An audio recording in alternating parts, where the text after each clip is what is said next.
올 한 달 동안은 저희가 길을 걷다 시리즈로 진행이 되는데, 오늘은 제가 여러분과 메시지를 나누진 않고요, 특별한 손님을 이 자리에 모셨습니다. 어쩌면 저보다 더 이 길을 걷다라는 제목에 더 맞는 분이시라는 생각이 들었어요. 이 사진 작가이시기도 하면서 몽고 국제대학에서 섬기고 계시고요, 또 선교사이시기도 하십니다. 우리 함철훈 작가님 모셨는데요. 이 작가님 소개는 뒤에도 잔뜩 나와 있어요. 그리고 여러분 들어오실 때 받으신 주보에도 이제 소개가 나와 있는데요. 그거는 직접 보시면 될 것 같고, 제가 오늘 아침에 우리 작가님 모셔서 이렇게 오고 있었는데 문득 그 생각 들더라고요. 저 최초로 함께 공동체 4개 교회를 다 가보신 게스트세요. 홍대 가까운 교회도 가보셨고요, 그 다음에 저번에 보리떡 교회도 가셨다가 일찍 오셔서 CIC도 가셨대요. 그리고 오늘 함께하는 교회 찾아주셨는데, 우리 함철훈 선생님 나오실 때 뜨거운 환영의 박수 부탁드리겠습니다.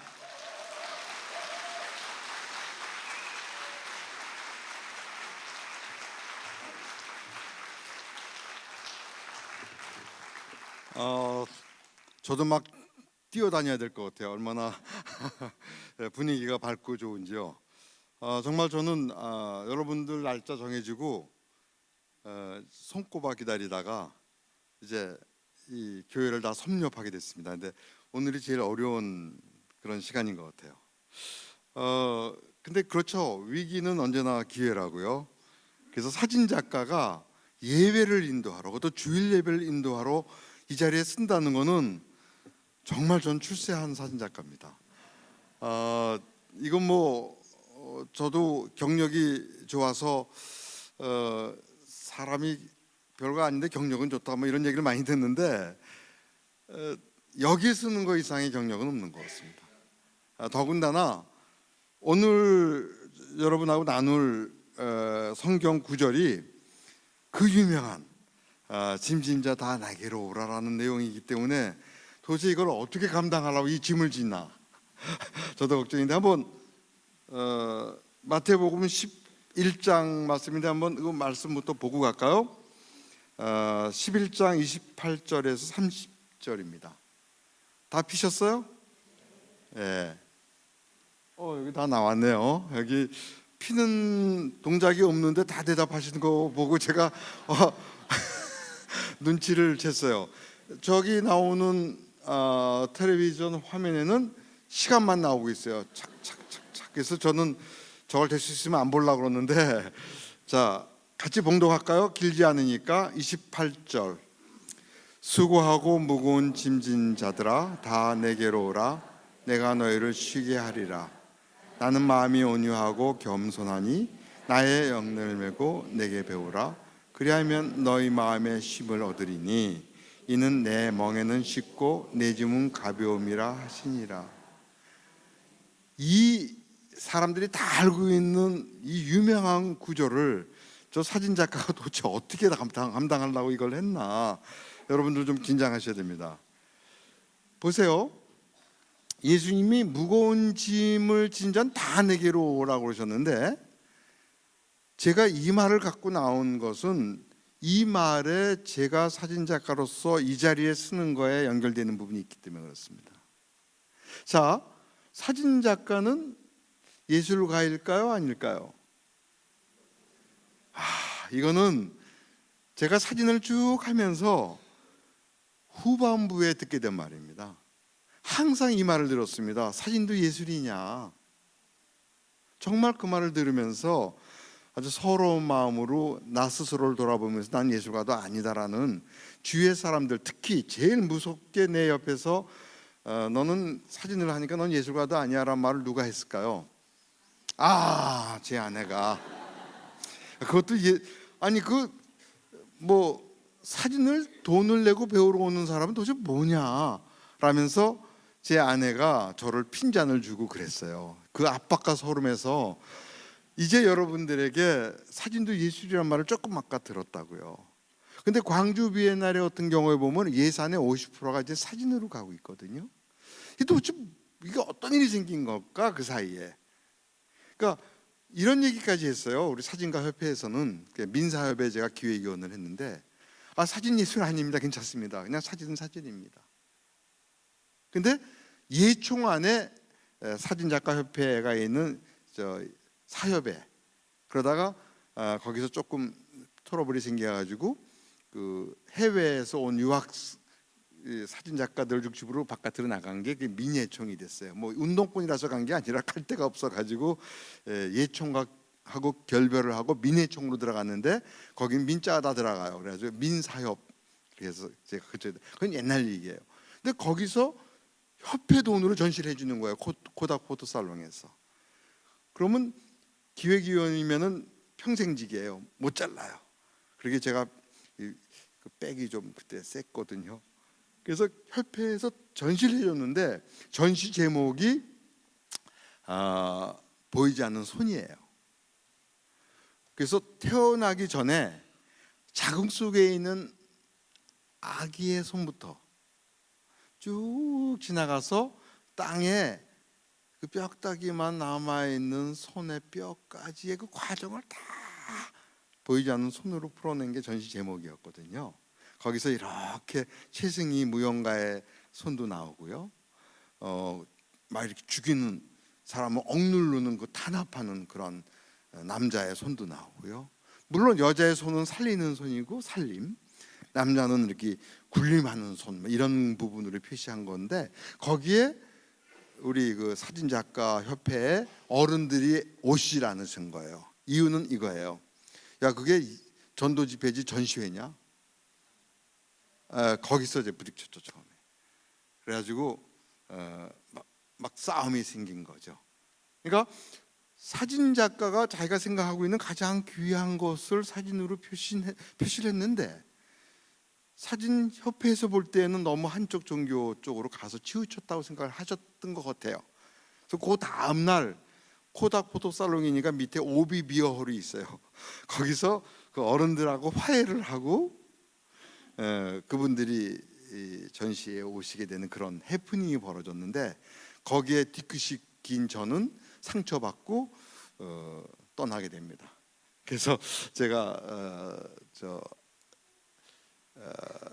그때 박지원 장관이 한국의 아름다움과 미국의 아름다움을 두 개를 비교하는 그런 전시를 준비하는 일을 제가 맡게 돼가지고 미국의 아름다움을 찍고 한국의 아름다움을 찍어서 둘이 이렇게 어깨동무하는 것처럼 우리는 사이가 좋은 사이야라는 전시를 미국의 순회 공연을 하는 게 제가 맡았던 일이에요. 그래서 미국을 촬영하다 보니까 너무 아름다운 거예요, 미국이.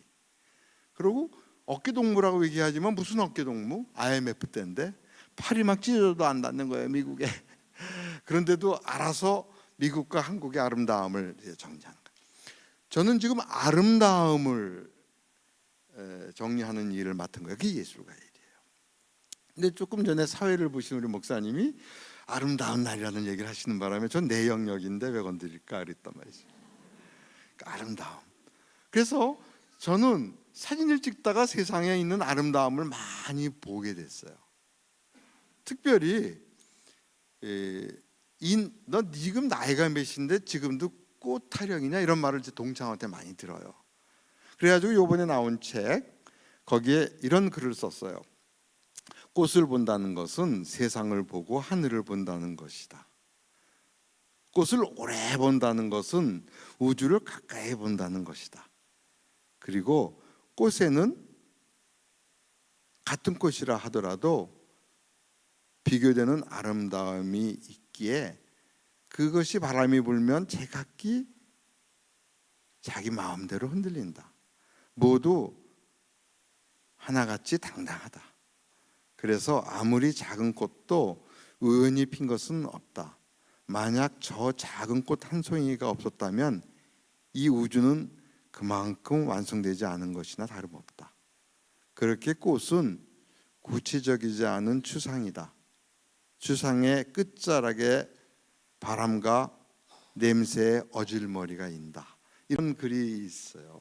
그러니까 지금 네 나이에 꽃 타령이냐 하지만 저는 다른 사람들이 지나가는 그러한 꽃을 자세히 보게 되는 거죠. 카메라를 통해서. 그러니까 사진을 찍는 사람은 어떤 인성이 개발되냐 하면 사진은 왜 배울만 하냐 하면 남들이 못 보는 것을 사진기라는 걸 들었기 때문에 더 보게 되는 거죠.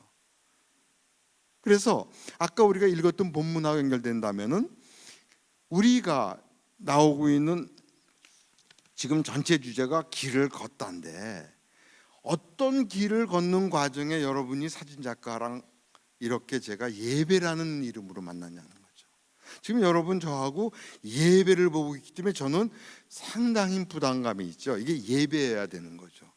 내 넋두리라든가 내가 얘기를 하는 여러분 앞에서 뭔가 이렇게 내 자랑을 한다든가 하는 게 아니거죠. 이게 하나님께 올라가는 산 제물이 돼야 되는 건데, 이걸 어떻게 풀어낼까? 더구나 무거운 짐을. 무엇일까요? 내 가장 무거운 짐이, 사진작가로서 가장 무거운 짐이 뭘까요? 아름다움에 대한 기준이에요. 예술가는 아름다움을 찾는 사람이에요. 근데 사진을 찍다가 저는 다른 사람이 보지 못한 아름다움을 얘기를 하는 게 조금 아까 읽었던 것도 바로 그것 중에 하나예요. 그래서 친구들도 야, 꽃이 밥 먹여주냐? 이런 얘기할 때 저는 그럼 넌 밥 먹어라, 난 반찬 먹을게, 뭐 이렇게 얘기하고 그런단 말이죠. 그러니까 여러분들이 못 본 아름다움을 얘기하는 게 어떻게 연결이 되냐 하면은, 야, 하나님이 우리에게 굉장히 많은 아름다움을 내 주위에 가득 장치하셨다. 어느 때를 대비해서 잘 가다가 갑자기 우울해질 때가 있어요. 가슴이 철렁 내릴 때가 있어요. 저 같은 경우엔 저한테 어떤 게 한번 있었냐면, 잠을 자는데 1층하고 2층 사이를 파리가 날아다니는데, 그 파리가 우웅 하고 날아다니는 그 파리 소리가 얼마나 저한테 외롭고 고독하게 들리는지 그 정신이 조금 가는 거예요. 저 파리 소리에 외로워하지 않고 자는 이 아내는 사람인가? 그렇게 막 내가 외로워지는 거예요. 어떻게 이 우주에 저 파리가 저렇게 웅 날아다니는 걸 외로워하지 않고 저렇게 잘 잘까? 야, 저 사람은 도대체 뭘까? 사진은 예술도 아니라고 그러고 불쌍해하는 저 사람은 저게 짐승일까? 사람일까? 천사일까? 이런 고민이 왔을 때 저를 톡톡 건드려주는 게 바로 내가 그동안 직업병처럼 봤던 세상에 있는 아름다움이에요. 결코 꽃은 아니에요. 그때는 저는 그때 바람과 물을 찍고 있을 때였거든요. 그 속에 숨어있는 아름다움을 하나님이 우리에게 장치를 주셨는데, 저는 어쩔 수 없이 예술가니까 아름다움으로 보는 거예요. 여러분, 주위에 얼마나 많은 아름다움이 있는데 그 아름다움을 아름다움으로 모르고 있는 거예요, 우리가. 그래서 어떻게 보면 하나님이 너무 우리를 무시하는 것 같은 기분이 나쁠 때도 있어요. 어떻게 이렇게 쉽게 숨겨놓으셨냐, 좀 감춰놓으시지. 근데 저는 여러분보다 적어도 아름다움을 더 많이 봤다고 그러기 때문에 이 자리에 서 있는 거예요. 그러니까 세상 인구의 30억 개의 아름다움이 있는데, 너는 그럼 어떤 아름다움의 기준을 갖게 됐을까 하는 게 저한테 가장 커다란 짐이었던 거예요. 예술가 갖고 있는 가장 커다란 짐이 뭘까요? 아름다움이 무엇인가라는 기준입니다. 그래서 저하고 오늘 그 부분으로 우리가 길을 걷는 중에 제가 어떠한 노정으로 아름다움을 보게 됐는가, 그래서 여러분한테 그것이 어떻게 전달될 수 있을까. 그리고 유전번에 우리 보리떡 교회에서 할 때는 책을 안 가져왔다고, 그래서 이번엔 책을 가져왔는데 별로 일부라서 그랬는지 별로 안 사는 것 같아가지고 괜히 가져와서 망신당하나 이런 생각도 드는데, 그래서 지금 조금 프로그램의 내용을 좀 바꾸고 있어요. 어떻게 하면 책을 잘 팔까 하는 내용. 그래서 책 본문에 있는 내용도 막 읽고 막 그렇게 한 거였거든요. 그런데 제가 봤던 아름다움의 끝은 꽃, 풀, 바람, 강, 산, 숲, 그리고 마지막에 온 것이 사람이더라고요. 저는 조금 아까 이렇게 인사를 하게끔 하셨는데, 제가 제 아내의 아름다움에 감동해서 결혼을 했는데 무덤덤해졌어요, 살다 보니까. 그런데 첫사랑을 기억나게 하는 부분을 이렇게 하다 보니까 정말 잊어먹고 있었더라고요. 그 아름다운 내 아내를 소가 닭보듯이 자고 있더라고요. 그래서 그걸 다시 되새기면서 뭐 아까 그 조명하신 분은 아름다움을 잘 보니까 뭐 저렇게 아름다운 남자를 찾았겠지만 제 아내는 도대체 어떤 아름다움을 나에게 봤을까? 그 아름다움이 저에게 최고의 아름다움으로 생각했던 것이 바로 예수님이 아름다움을 어떻게 봤는가 하는 거였었어요. 결국은 글로 갔어요. 그래서 예수님이 최고의 사진 작가라고 막 우기는 거가 되는 거 아니에요. 사진기도 없었는데 예수님이 무슨 사진 작가냐. 근데 사진 작가는 숨어있는 아름다움을 잘 보는 것을 이렇게 훈련하는 사람이라 했잖아요. 사진은 샷다를 아무리 찍어봐야 근육이 생기는 것도 아니고요. 사진은 연습할 게 없더라고요. 사진은 게으른 사람한테 너무 좋은 거고 특히 크리스천한테는 너무 어울리는 예술 장르예요. 왜냐하면 사진은 공짜로 막 줘요. 사진은 물감이 뭔지 아세요? 빛이 물감이에요. 사진에 붓이 있을 거 아니에요. 사진의 붓이 뭘까요? 그게 셔터 스피드가 붓이에요. 그리고 조리개가 붓이에요. 그거는 나중에 여러분들이 저한테 돈 내고 공부할 때 자세히 가르쳐 드릴 거고 지금은 시간을 붓으로 사용해? 공간이라는 조리개를 붓으로 사용해? 그래가지고 시간과 공간이라는 붓을 빛이라는 물감에 푹 담아서 바람과 물이 그리게 하는 게 사진이야. 이런 얘기를 여러분들께 이제 드리는 거죠. 그렇게 해서 사진은 못 찍는 게 재주예요. 못 찍을 수가 없어요. 사진은 원자재가 빛이기 때문에 아무리 못 찍으려도 못 찍을 수가 없고, 그리고 하나님의 아름다움을 굉장히 많이 주위에 장치하셨기 때문에 구태여 병들은 장미, 벌레 먹은 장미를 볼 거가 없이 너무나 아름다움이 가득해요. 근데 그것을 위트니스로 사진으로 담아내는 것뿐이기 때문에 사진 작가 연습할 게 아무것도 없어요. 그냥 눈만 뜨면 돼요. 이렇게 많이 아름다움을 가득해 놓으셨단 말이에요. 하나님이 바로 그분인데 어떻게 숨어있는 아름다움을 보셨는가 하는 거죠. 그거는 예수님이 베드로를 부를 때부터 시작되는 거예요. 베드로를 부르면서 그윽한 눈길로 바라보셨다고 얘기를 하세요. 그리고 베드로가 막 너무 신이 나가지고 막 지금 목사님처럼 막 벙벙 뛰잖아요. 그래가지고 뭐라 그러냐면 나는 끝까지 쫓아가겠다 그러는데 다가오기 전에 3번 부인할 거라 그러잖아요. 정말로 다가오기 전에 3번 부인을 하더라고요. 그런데 그때 그윽한 눈길로 바라보셨던 말이 또 역시 나와요. 성경 구절에. 그리고 돌아가시고 베드로도 뭐 정말 그 성격대로 고기잡이가 다시 돼가지고 고기를 잡는데 티베리아 바닷가에서 만나서 네가 나를 사랑하냐고 3번 물어보시잖아요. 그리고 사랑한다 얘기하고 내 양을 먹이라. 그러나선 정말 열심히 오순절에서 그 성령을 받으면서 하나갔다가 마지막에 베드로가 가장 아름다운 모습이, 그러니까 베드로 속에 숨어있는 가장 아름다운 모습이 어떤 모습일까요? 베드로한테 예수님이 보신 가장 아름다운 모습이 뭘까요? 자, 거기 너무 어려우시면 이렇게 생각하시면 돼요. 사진의 마지막은 인물 사진으로 가는 거예요. 중간에 많은 걸 거쳐서 결국 인물 사진으로 가는데, 인물 사진이란 그 사람 속에 숨어있는 본인도 모르는 아름다움을 찾아서 보여주는 게 사진 작가예요. 마치 큰바위 얼굴처럼 직접 얘기하는 게 아니라 너찡, 슬쩍 그 사람을 가장 좋은 사람으로 끌어나가는 거예요. 그걸 누가 하셨다고요? 예수님이 하셨다는 거죠. 그러니까 여러분이 여러분 옆에 있는 배우자, 여러분의 친구, 여러분의 가족들의 아름다움을 못 보면은 여러분이 그 사람을 뺏겨요.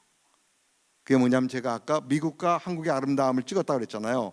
미국의 아름다움을 찍다가 제가 뭘 봤냐면 미국이 너무 아름답다는 거 알고 막 셈이 생길 정도로 미국이 아름다웠어요. 물론 한국도 아름답지만 특히 위트니 마운틴을 찍을 때 그랬어요. 위트니 마운틴을 찍으면서 미국의 아름다움을 보면서 미국을 내가 접수하는 방법을 배웠어요. 예술가로서. 뭐냐면 이 땅의 주인은 이 땅의 아름다움을 본 사람이다 라고 막 우기기 시작했어요. 왜냐하면 미국의 주권은 미국이 갖고 있지만 미국의 아름다움을 내가 더 많이 봤다 그러면 누가 주인이라고 그러는 거예요. 저는 내가 미국의 주인이라고 우기는 거예요. 근데 우기는 게 아니라 그 근거가 있더라고요. 내 아내의 아름다움을 다른 남자가 더 많이 알면은 아내 뺏긴 거예요. 내 자식의 아름다움을, 내 가족의 아름다움을 다른 사람이 더 많이 봤다 그러면 제 입장에서 봤을 때 내 기준으로 보면은 그 사람한테 뺏긴 거죠. 나의 아름다움을 내가 모른다 그러면은 내가 뺏긴 거죠. 근데 이 우주하고도 안 바꾼다 그러고 이 우주랑 바꿔서 정말로 예수님이 나를 위해서 죽으셨다는데 내가 나의 아름다움을 모르는 거죠. 아주 컴플렉스 걸리려고 작정을 한 거죠. 키가 큰 사람은 키가 커서, 마른 사람은 말라서, 뚱뚱한 사람은 그 아름다움 뚱뚱함을 컴플렉스로 알고 있는 거예요. 뚱뚱한 사람 얼마나 아름다운지 아시죠, 여러분들? 전부 다 아름다운 거예요. 예술이 양보하지 못하는 하나가 있다면 저는 다양성이라고 봐요. 그 예수님이 보셨던 것 중에서 내 아내와 내 아이들과 내 가족과 내 주위에 있는 사람의 아름다움을 보는 게 여러 가지 경험이 있는데 시간이 너무 없어서 못해요, 그거를 지금. 어쨌든 그 뒤에 얘기들을 정말 여러분이 알고 싶으면은 책을 사시면 되는 거예요. 아무 문제 없어요. 여러분의 최고의 아름다움이 뭘까를 제가 최고의 사진 작가인 예수님은 베드로를 가장 일생의 아름다운 모습의 베드로를 뭘 봤을까요? 뭘 봤을까요? 이 베드로가 가장 아름다운 모습이 뭘까요? 베드로가 정말 마음을 다하고 뜻을 다해서 예수님의 그 명령을 지키기 위해서 막 하다가 불타는 로마에서 도망 나옵니다. 도망 나올 때 예수님하고 만나요. 코바디스 도미네가 거기서 나오는 겁니다. 영화가 나오죠. 그때 야 어디 가십니까? 주님 어디 가십니까? 그러니까 주님이 그러죠. 네가 여기 놓고 가니까 내가 절로 들어가서 그들을 위로하려고 그래. 그럴 때 베드로가 어떻게 하죠? 알았습니다. 그러고 들어가잖아요. 그래가지고 베드로가 어떻게 되죠? 잡혀서 십자가에 달려가지고 순교를 할 때 어떻게 십자가에 달려? 나는 그냥 못 죽는다. 예수님처럼 까꾸로 죽는다 이렇게. 그러니까 예수님은 뭘 아신 거예요? 베드로가 까꾸로 십자가에 달려 죽는 것을 아신 거죠. 처음부터 그렇게 계속 예수님이 풀어내시는 거죠. 베드로의 가장 아름다운 게 뭐라고요? 십자가에 매달려 죽는 거. 그건 무서운 게 아니라니까요. 너무 좋은 거라니까요. 가장 아름다운 건 뭐예요? 예수님에게 내가 산제사가 돼서 예수님을 위해서 죽는 거죠. 순교가 가장 아름다운 거죠. 오스카 와일드가 또는 보들레르가, 오스카 와일드는 이거죠. 신미주의 극치보 얘기할 때 살로메 목이 세례요한의 목이 딱 잘려가지고 은장방에 걸려 나오는 거 무섭죠. 목 잘리는 거 생각하면 막 끔찍하죠. 갑자기 그런 게 끔찍했다가 너무 아름다운 거가 그거라는 걸 알게 되는 거죠. 야 정말 우리가 이렇게 아주 세련된 사람만 모아놓은 데가 여기라 그러더라고요. 함께하는 교회. 근데 여러분들의 세련됨이 예수님 앞에 내 목이 잘리는 것이 너무 아름다운 일이라는 걸 알게 되면 그건 완전히 뒤집어지는 거죠. 여러분들 그걸 준비하고 계신 거예요. 언제 내가 예수님 앞에 순교할 수 있을까? 최고의 아름다움은 바로 그거라는 걸 제가 알게 된 거죠. 그래서 예술 작품으로 표현할 때 최고의 리더십을 얘기하게 되는 게 생긴 거예요. 그게 바로 무엇을 갖고 사진으로 리더십을 표현할까? 그러다가 예수님이 최고의 리더구나. 그래서 예수님이 어떻게 리더인가를 설명하는 것을 준비한 게 지금 여러분에게 보여드릴 리더십을 보여주기 위해서 만들어 놓은 영상입니다. 리더십을 생각하니까 저한테 떠오르는 건 예수님이 됐는데 예수님을 사진으로 어떻게 표현하냐 말이죠. 그게 동백꽃이었었어요. 어디서 주워 들은 건 있어가지고 동백꽃이 시들기 전에 떨어진다는 건 아는 거예요. 33살이란 그 나이에 뚝 떨어져가지고 누굴 위해서? 바로 우리를 위해서. 바로 그 부분을 제가 영상으로 준비한 거를 같이 보실까요? 불 끄고 한번 그거부터 먼저 볼까요?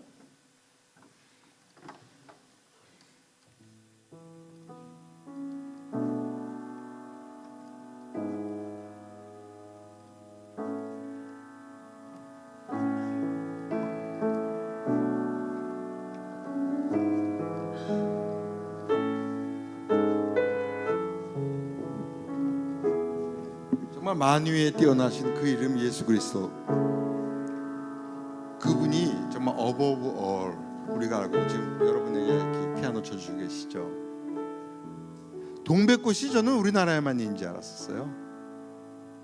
근데 얼바인에 제가 살고 있을 때 데스칸슨 가든에 동백꽃이 세계 제일 커다란 동백 정원이 있다는 걸 알고 한국에 가서 동백꽃을 찍어야 되는지 알았다가 차를 몰고 데스칸슨 가든에 갔어요. 사진 찍으러. 어떻게 사진 작가의 눈이 열리는가를 보십시오. 어떻게 동백에 숨어있는 아름다움이 여러분께로 전달되는가를 보십시오. 동백 나무 밑에서 제가 그랬어요. 동백꽃이 어디 있냐고. 그러니까 거기에 데스칸슨 가든의 직원이 너 동백나무 밑에 있잖아. 그래가지고 동백꽃을 처음 봤어요. 지식인들이라고 말할 때 그렇잖아요. 모르면서 주소는 많이 들어가지고 어디서. 그래가지고 이게 동백이야 라고 찍은 거예요. 누가 못 찍겠어요 이거를. 샷다만 누르면 빛이 그려내는데 내가 했나요? 빛이 그렸죠. 카메라 안으로 빛이 들어와서 이걸 그려냈어요. 나는 붓질한 게 없다고요. 그래서 그냥 이게 동백이야 하러 갔을 텐데 카메라 안 가지고 갔었으면. 그런데 사진을 찍어가지고 예수님하고 연결시켜야 되니까 할 수 없이 가까이 들어가게 됐어요. 조금 더 가까이 동백을 보게 됐어요. 그러니까 동백이 이런 동백도 있더라고요.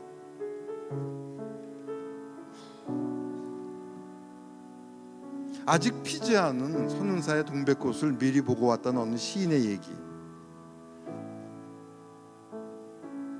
춘희가 담고 싶었다는 만농레스크의 동백, 이미자님의 한마는 동백 아가씨와 동백 소문 들어봤어도 붉고 흰 동백꽃은 처음 봤어요. 자꾸 안으로 들어가게 되더라고요. 이렇게 사진기는 저로 눈을 열어주더라고요. 내 맨눈이었다면 결코 볼 수 없고 사진 작가가 아니었다면 이렇게 갈 일이 없었을 거예요.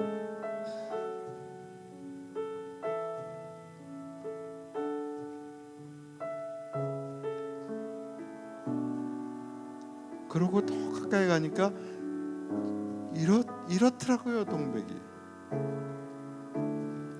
그런데 이런 동백이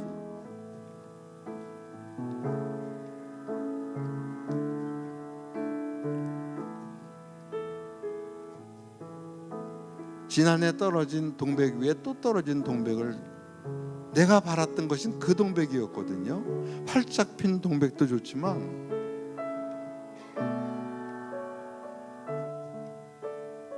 여러분들이 이제 꽃을 보시면은 그 꽃 속에서 주님이 하나님이 우리를 위해서 하셨던 일들이 기억났으면 좋겠어요. 바람이 불어도 여러분들이 기억나셨으면 좋겠어요. 우리에게 하셨던 일들을 기억나기 위해서 바람이 불고 꽃이 떨어지고 그리고 향기가 나고 만유에 뛰어나신 그 이름 예수 그리스도, 날 위해 이 세상에 오신 주 나의 하나님, 꽃잎 지듯 낙엽 떨어지듯 우리를 위해 가신 주님, 목이 메고 숨이 막히는 나의 예수님, 내 말을 막으시고 또 터뜨리시는 나의 하나님. 이렇게 동백꽃이 어떤지도 몰랐던 내가 그냥 멀리서 동백 비슷한 것만 보면 가슴이 두근거리게 된 거죠. 왜냐하면 예수님이 나를 위해서 하셨던 일이 기억나게 되니까. 그런데 파우스트 서문에서 괴테는 이런 얘기를 하더라고요. 누가 봄달에 갖가지 아름다운 꽃잎들을 사랑하는 이미 오시는 길 위에 뿌려주겠소. 괴테도 여러분에게 숙제를 주신 거라고 생각해요. 여러분이란 바로 여기에 계신 여러분이 주인이 되는 거죠. 여러분이 예수님 오실 길을 준비할 마지막 세대에 계시더라고요. 그것이 아까 제가 말씀드렸던 순교일 수도 있고요. 그것이 여러분의 마음 다짐일 수도 있어요. 가장 아름다운 것은 예술가에게 아름다움이란 무엇일까라는 가장 커다란 무거운 짐을 그분이 짊어지셨고 나는 그분만 자랑하면 돼요. 그리고 어떤 때는 누리면 되는 것 같아요. 내 삶을 나에게 이걸 주신, 그리고 그분이 어떻게 나를 위해서 죽으셨을까라는 나의 정체성을 회복하는 일. 그래서 여러분이 예수님을 위해서 나는 죽어도 너무 행복해라는 그런 생각을 하시게 되면은 여러분이 바라는 그런 아름다움의 기준, 왜 사진작가가 이 자리에 오늘 예배를 드리러 섰는가, 이 내용들을 여러분하고 나누게 되는 거죠.